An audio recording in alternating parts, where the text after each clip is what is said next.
bilang tugon sa karasang isinagawa ng mga bandidong New People's Army sa lugar na sinasakupan ng 8th Infantry Division Philippine Army, ang trupa ng pamahalaan ay naglunsad ng isang malawakang operasyon upang tugisin ang mga bandidong New People's Army na nagsagawa ng karumal-dumal na pag-ambus sa elemento ng Philippine National Police na sa Barangay Imilda, Catarman, Northern Samara noong ika-21 ng Agosto nitong taong kasalukuyan.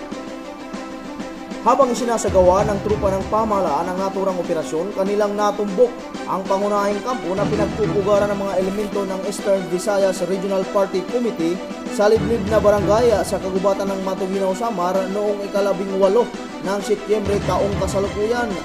Isang bandidong New People's Army ang nasawi sa naturang sagupaan habang wala namang naiulat na nasugatan sa panig ng militar. Nasamsan din ng militar ang dalawang M16 Armalite Rifles, 5 generator sets, mga pagkain na kaimbak, mga medical supplies at iba't ibang klase ng mga gamot, mga communications equipment, kabilang na ang dalawang ICOM handheld radios, USBs, water pump at water tank, isang set ng dream table at television. Iba pang mga gamit sa pakikidigma, mga paraparnilya na ginagamit sa paggawa ng mga improvised explosive devices, mga personal na gamit ng mga bandidong New People's Army at mga dokumentong naglalaman ng mga mahalagang impormasyon.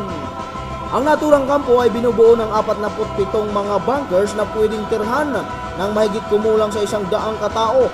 May dalawang training facilities na ginagamit sa kanilang pagsasanay kaugnay ng kanilang revolusyonaryong pakikibaka. Ang kampo din ay may kumpletong pasilidad pang elektrikal sa pamamagitan ng mga generator sets at may water system facilities.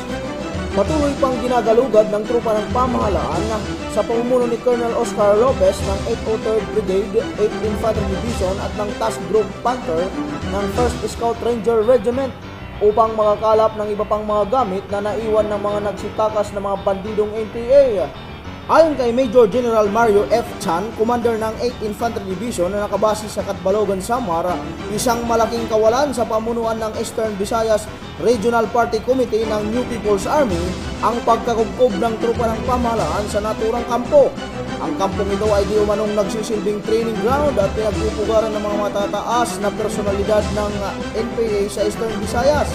Ang pagkakuha ng militar sa naturang kampo ay may tuturing isang tagumpay sa counter-insurgency effort ng pamahalaan.